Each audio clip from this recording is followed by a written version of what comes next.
नमस्कार, आप देख रहे हैं राष्ट्र प्रथम। आपके साथ मैं हूं तुषार शर्मा। बुलेटिन की शुरुआत करेंगे हेडलाइंस के साथ।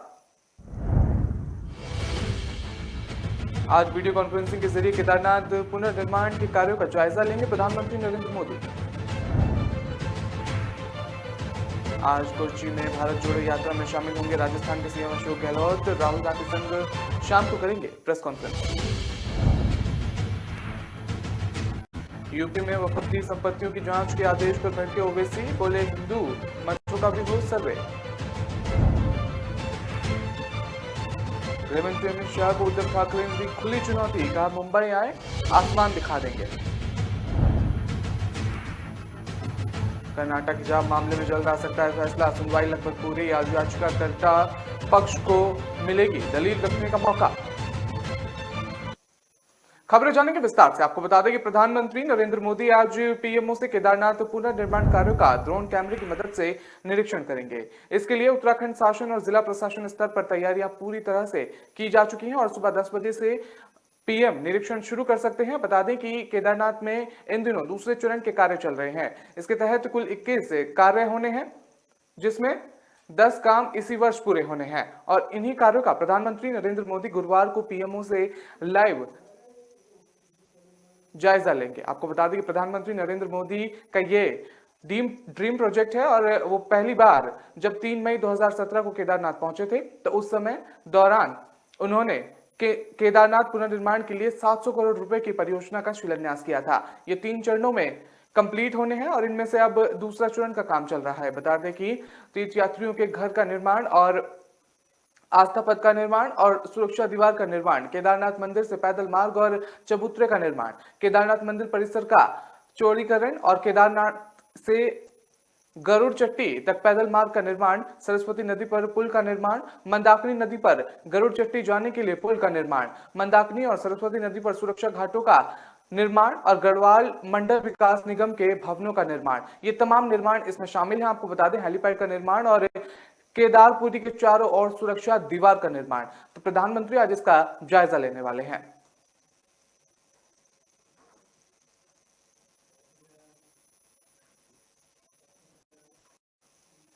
राजस्थान के मुख्यमंत्री और कांग्रेस के वरिष्ठ नेता अशोक गहलोत आज भारत जोड़ो यात्रा में शामिल होंगे। यात्रा में शामिल होने के लिए वो मुंबई से सुबह कोच्चि पहुंचेंगे। इसके बाद वो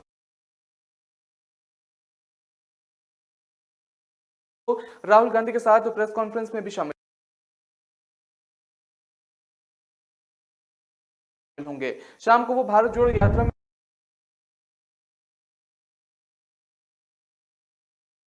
राहुल गांधी के साथ शामिल होंगे और कुछ देरी तक ये प्रेस कॉन्फ्रेंस चलेगी और साथ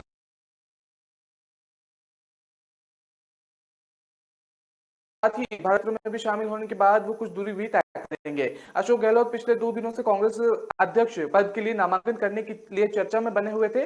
बुधवार को अशोक गहलोत सोनिया गांधी से जाकर मिले हैं। माना जा रहा है कि सोनिया गांधी से उनकी मुलाकात के दौरान अध्यक्ष पद के चुनाव से जुड़े विषयों पर ही मुख्य रूप से चर्चा हुई है। बता दें कि गहलोत बुधवार शाम दिल्ली से मुंबई पहुंचे थे। यहां गहलोत ने बुधवार को कांग्रेस अध्यक्ष पद का चुनाव लड़ने का स्पष्ट संकेत दिया था। उन्होंने कहा कि पार्टी आलाकमान उन्हें जो भी जिम्मेदारी सौंपेगा उसे वो पूरी तरह से निभाएंगे। इससे पहले अशोक गहलोत ने दिल्ली में संवाददाताओं से बातचीत के दौरान यह भी कहा था कि वो कोच्चि जाकर राहुल गांधी को इस बात के लिए मनाने का आखिरी प्रयास करेंगे और वो पार्टी अध्यक्ष का पद संभालेंगे। उनका कहना था कि राहुल गांधी से बातचीत करने के बाद ही वो तय करेंगे कि आगे क्या करना है। बता दें कि कांग्रेस अध्यक्ष पद के लिए चल रहे रेस में अशोक गहलोत के साथ केरल से पार्टी के सांसद शशि थरूर का नाम भी सामने आया है।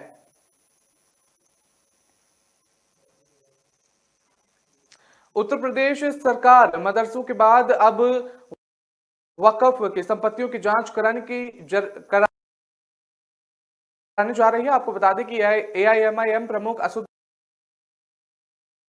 ओवैसी ने यूपी सरकार के इस फैसले की आलोचना करते हुए उस पर हमला साधा है। बता दें कि ओवैसी ने यूपी सरकार के इस फैसले पर शिया और सुन्नी बोर्ड की चुप्पी पर भी तंज कसा है। ओवैसी ने यूपी की योगी आदित्यनाथ सरकार पर हमला बोलते हुए पूछे गए कि वो केवल उपक संपत्तियों का सर्वेक्षण क्यों करा रही हैं। सवाल पूछ दिया है उन्होंने। आपको बता दें, उन्हें हिंदू बंदोबस्ती बोर्ड की संपत्तियों की भी जांच करानी चाहिए। उन्होंने मदरसों के सर्वे कराने को सरकार की साजिश का करार दिया। ओवैसी ने यूपी सरकार पर अनुच्छेद 300 का उल्लंघन करने का आरोप लगाया। एआईएमआईएम प्रमुख ओवैसी ने प्रेस कॉन्फ्रेंस कर कहा कि वो मदरसों के सर्वे के वक्त से बोल रहे हैं और ये एक साजिश है और ऐसा करके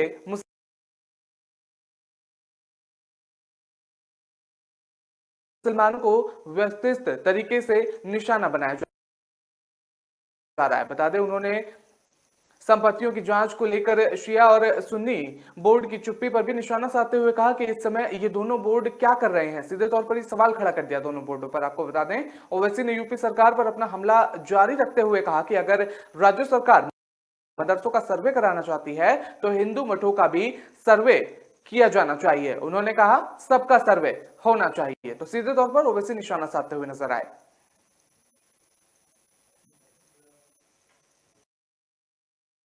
कुर्सी जाने के बाद शिवसेना का उद्धव गुट का नए सिरे से खुद को स्थापित करने में जुट गया है। इसी कड़ी में पहली बार उद्धव ठाकरे बीजेपी सरकार पर तलख तेवर में हमलावर होते हुए नजर आए। बता दें कि बुधवार को उद्धव ने एक कार्यक्रम में गृह मंत्री अमित शाह पर कहा कि अमित शाह ने मुंबई में आकर कहा था कि अगर शिवसेना और उद्धव ठाकरे को जमीन दिखाना है तो मेरा कहना है कि आने दीजिए।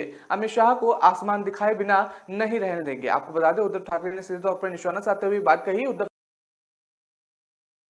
ठाकरे ने अपना आक्रामक रुख जारी रखा और उन्होंने कहा कि अमित शाह को उद्धव ठाकरे की खुली चुनौती है। हिम्मत है तो महीने भर में बीएमसी का चुनाव लेकर दिखाइए। मुंबई का हर समाज हमारे साथ है, गुजराती भी हमारे ही साथ हैं, हिंदुओं में कोई फूट नहीं है। अमित शाह में हिम्मत है तो बीएमसी का चुनाव और विधानसभा चुनाव महीने भर में यहां करा कर दिखाइए। उद्धव ने पीएम नरेंद्र मोदी पर भी हमला साधा। उन्होंने कहा कि 70 साल बाद देश में चीता लाए लेकिन आवाज सुना तो बिल्ली जैसी निकली। बता दें, ये सीधे तौर पर वो निशाना साधते हुए नजर आए और बता दें कि शिवसेना की खवतमाल से सांसद भावना गवली पर बीजेपी ने भ्रष्टाचार के आरोप लगाए थे। बता दें कि उसी सांसद से पीएम ने रखी बधाई। आपको बता दें, कोई और मिला नहीं क्या? सीधे तौर पर ये सवाल भी खड़ा हुआ नजर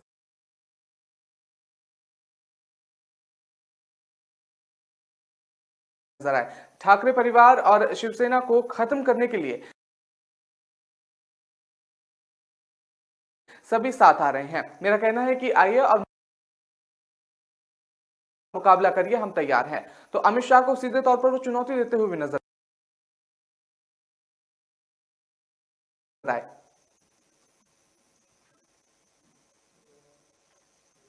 सुप्रीम कोर्ट में पिछले 3 दिनों से कर्नाटक हिजाब मामले पर सुनवाई लगातार चल रही है और बता दें, सुनवाई आज पूरी हो सकती है। बुधवार को कर्नाटक सरकार के अलावा उन कॉलेज शिक्षकों ने भी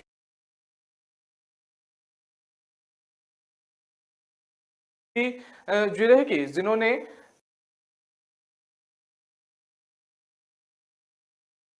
कॉलेज में हिजाब से मना किया था। हिजाब समर्थक याचिकाकर्ताओं ने उन्हें प्रतिवादी बनाया है और आज याचिकाकर्ता पक्ष को सरकार और शिक्षकों की दलील का जवाब देने का मौका मिलेगा। उसके बाद आदेश सुरक्षित रख लिया जाएगा। स्कूल कॉलेज में हिजाब के विरोध में कर्नाटक सरकार ने दलील देते हुए कहा कि कुछ लोगों ने 3 तलाक को भी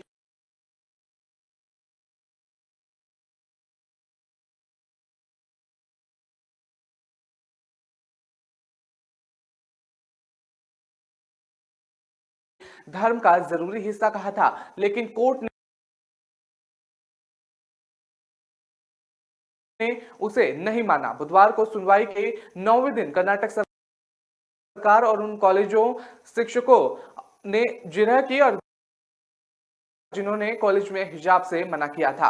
राज्य सरकार की तरफ से एडवोकेट जनरल प्रभुलिंग ने नवाडगी ने जस्टिस हेमंत गुप्ता और सुधांशु धूलिया के बीच के सामने यह पक्ष रखा और उन्होंने कहा कि सार्वजनिक अनुसंधान को मानना सबके लिए जरूरी है। एडवोकेट की तरफ से भी ये तमाम बातें सामने आई।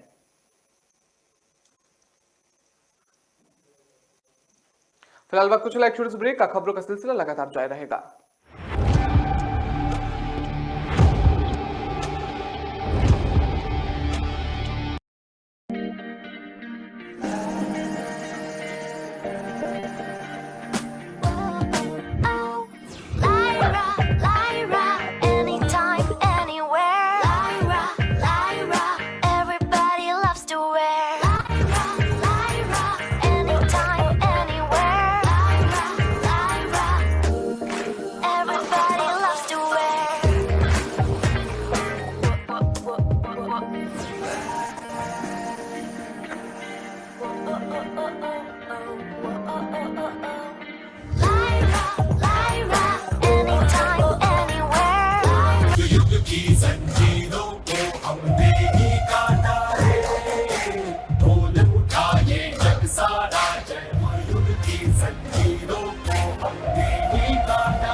ब्रेक के बाद आपका स्वागत है। रुक करते हैं अगली खबर का। आपको बता दें कि दिल्ली में वाटर मीटर रीडिंग में गड़बड़ी को लेकर दिल्ली जल बोर्ड ने अब सख्त रुख अपनाया है। बता दें कि बिलिंग के लिए नियुक्त किए गए प्राइवेट एजेंसी के एक मीटर रीडर के खिलाफ एफआईआर दर्ज कर ली गई है और इस मीटर रीडर के खिलाफ बिलिंग में गड़बड़ी को लेकर शिकायत मिली थी। दिल्ली जल बोर्ड के उपाध्यक्ष सौरभ भारद्वाज ने पिछले हफ्ते ही गड़बड़ी करने वाले मीटर रीडर और उनके संबंधित एजेंसियों के खिलाफ एफआईआर दर्ज कराने के दिशा निर्देश जारी किए थे। बता दें कि सौरभ भारद्वाज ने दिल्ली जल बोर्ड के अधिकारियों के ये निर्देश भी दिया था कि न्यूनतम मानदेय से कम भुगतान करने वाली एजेंसियों को नोटिस जारी किया जाए और साथ श्रम विभाग को भी पत्र लिखकर ऐसी एजेंसियों के खिलाफ सख्त कार्रवाई करने का अनुरोध किया जाए। दिल्ली जल बोर्ड के कुल 41 जोन हैं, जिसमें 21 जोन में बिलिंग के लिए प्राइवेट एजेंसियों को नियुक्त किया गया है। पिछले कुछ वक्त से इन प्राइवेट एजेंसियों के मीटर के खिलाफ कई उपभोक्ताओं ने शिकायत की थी और वो पैसे लेकर मीटर रीडिंग कम कराने का प्रलोभन देते हैं।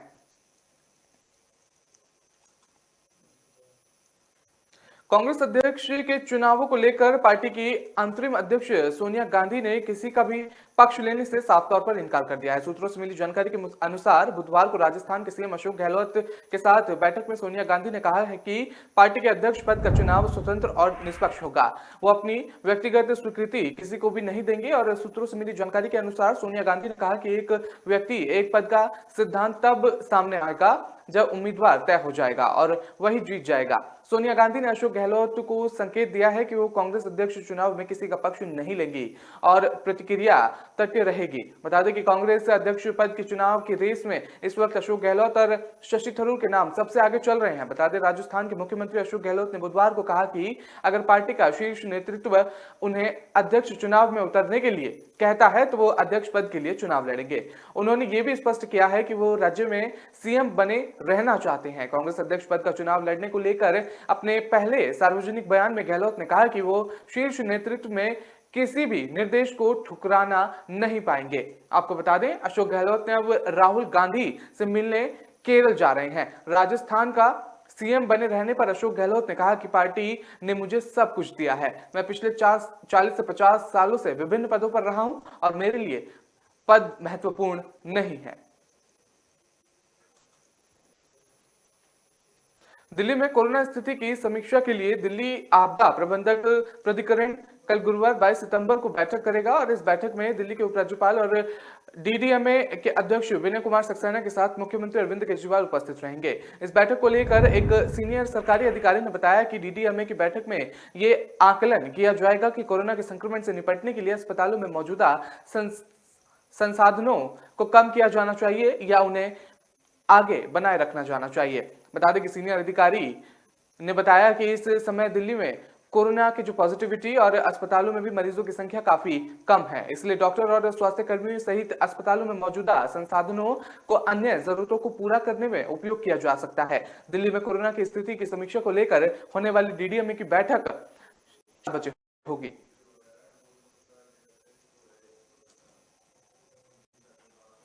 बीजेपी सांसद मनोज तिवारी ने दिल्ली सरकार के एक फैसले के खिलाफ सुप्रीम कोर्ट का रुख किया है। बता दें कि बीजेपी सांसद ने दिल्ली सरकार के बढ़ते प्रदूषण के स्तर को रोकने के लिए सभी प्रकार के पटाखों की बिक्री और उपयोग के प्रतिबंध के खिलाफ कोर्ट का रुख किया है। दिल्ली सरकार के इस फैसले को लेकर बीजेपी सांसद ने कहा है कि जीवन के आधार के बहाने धर्म की स्वतंत्रता को नहीं छीना जा सकता। इसके साथ ही उन्होंने सरकार से पटाखों की बिक्री, खरीदी और फोड़ने के संबंध में नए दिशा निर्देश जारी करने की मांग की है। बीजेपी सांसद ने अपने वकील अश्विनी कुमार दुबे की तरफ से दायर एक याचिका में कहा है कि आगामी त्योहारी सीजन के दौरान पटाखों की बिक्री और उपयोग करने वाले लोगों के खिलाफ एफआईआर दर्ज कराने जैसी कोई कार्रवाई नहीं हो। बता दें कि पिछले साल ही कोर्ट ने साफ कह दिया था कि पटाखों के उपयोग पर कोई प्रतिबंध नहीं होगा, लेकिन जिनमें वेरियम होता है उन पटाखों पर रोक रहेगी। इसके साथ ही कोर्ट ने अधिकारियों को भी चेतावनी दी थी कि उन्हें भी इस दौरान की गई चूक के लिए जिम्मेदार ठहराया जाएगा। कोर्ट में बीजेपी सांसद ने दायर याचिका में कहा है कि कई राज्य सरकार ने साल 2021 में कोर्ट के विपरीत आदेश पारित किए और पटाखों पर पूर्ण प्रतिबंध लगा दिया। कोर्ट के आदेशों के बाद भी लोगों के लिए यह समझना मुश्किल था कि पटाखों की अनुमति दी गई थी या नहीं। सीधे तौर पर मनीष तिवारी की तरफ से तमाम बातें सामने आ रही है। आपको बता दें कि वकील शेखर द्वारा कोर्ट में दायर याचिका में कहा गया है कि जीवन के आधार के नाम पर धर्म की स्वतंत्रता को नहीं छीना जा सकता। इसके साथ ही याचिका में आरोप लगाया गया है कि कोर्ट साफ आदेश के बाद भी कुछ राज्यों और केंद्र शासित प्रदेशों ने दीपावली मनाने की उचित व्यवस्था सुनिश्चित करने के लिए आवश्यक कदम नहीं उठाए। मध्य प्रदेश के विभिन्न जिलों के अंतर्गत आने वाली नगरीय निकाय, नगर पालिका और नगर निगम में आगामी 27 सितंबर को निकाय चुनाव संपन्न होने हैं। कुछ नगर पालिका और नगर परिषदों का कार्यकाल बाद में संपन्न हुआ, उनके लिए 27 सितंबर को मतदान कराया जाएगा।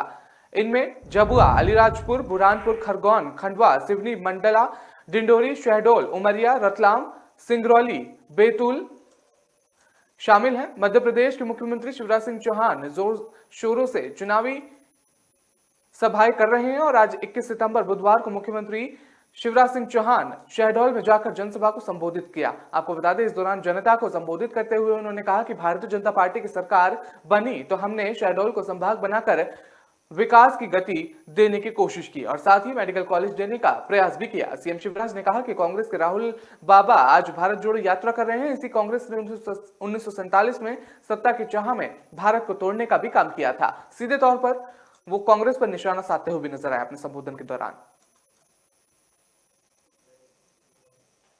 फिलहाल वक्त तो चला एक छोटे से ब्रेक का। खबरों का सिलसिला लगातार जारी रहेगा।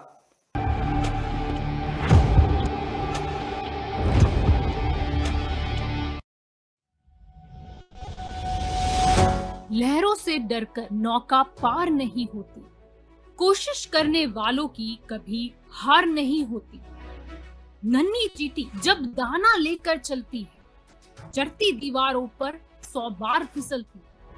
मन का विश्वास रगों में साहस भरता है, चढ़कर गिरना, गिरकर चढ़ना न अखरता है। आखिर उसकी मेहनत बेकार नहीं होती, कोशिश करने वालों की कभी हार नहीं होती। डुबकी या सिंधु में गोताखोर लगाता, जा जाकर खाली हाथ लौट कर आता। मिलते नहीं सहज ही मोती गहरे पानी में,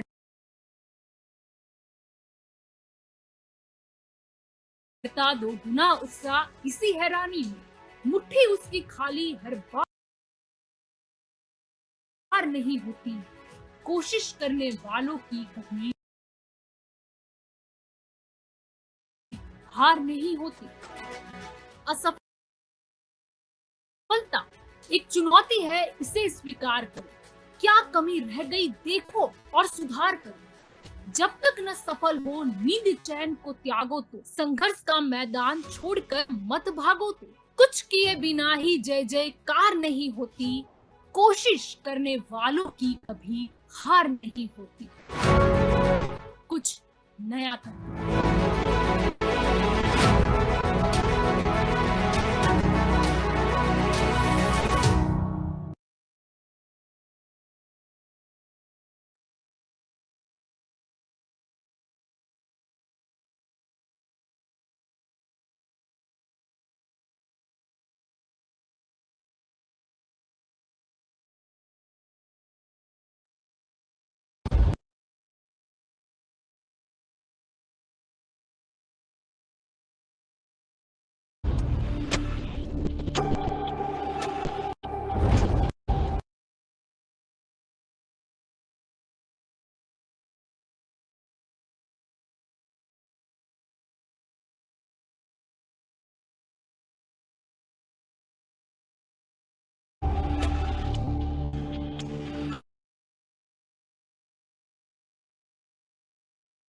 ब्रेक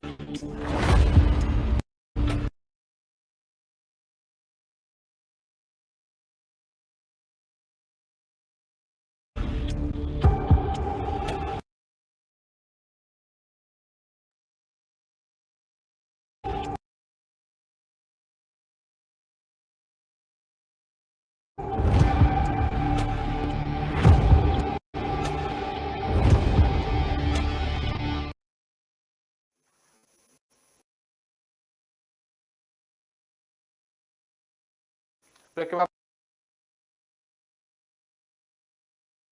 आपका स्वागत करते हैं अगली खबर का। आपको बता दें कि पंजाब के मुख्यमंत्री भगवत मान का राज्यपाल बनवारी लाल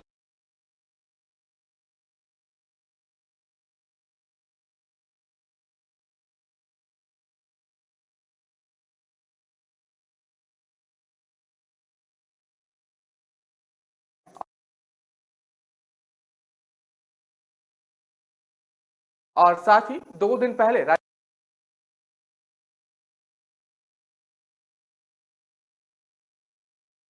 राज्यपाल ने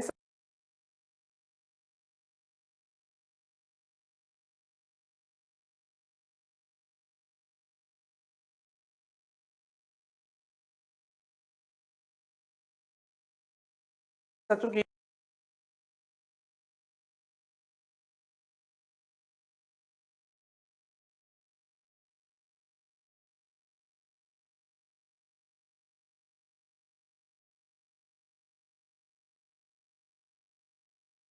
इजाजत दी। ऑपरेशन लोटस फेल होता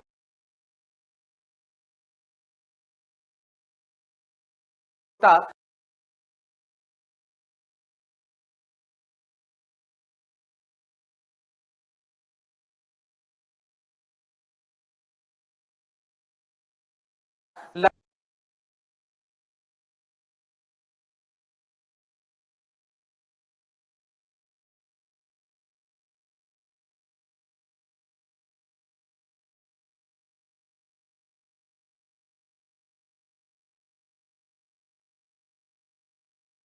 रहा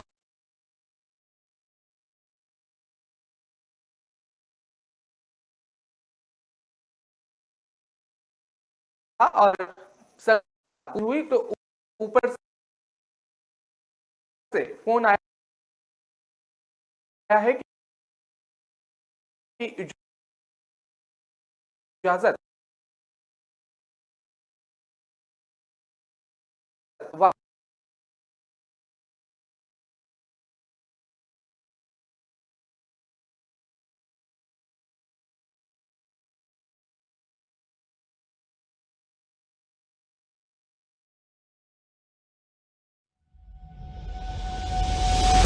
लहरों से डरकर